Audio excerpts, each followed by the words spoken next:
Full క్లారిటీతో ఉన్న ఒక అమ్మాయి. లవ్ గురించి వీళ్ళకి మాత్రమే తెలుసు అనుకున్న ఇద్దరు అబ్బాయిలు.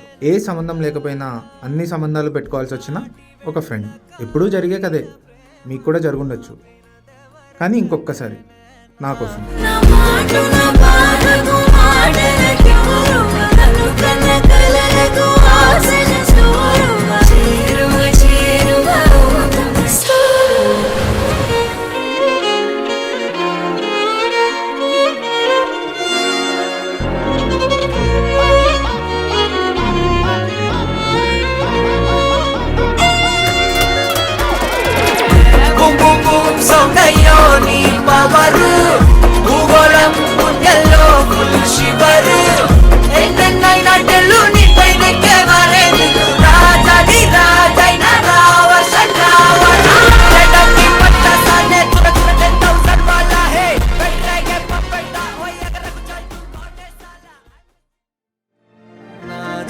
కాగల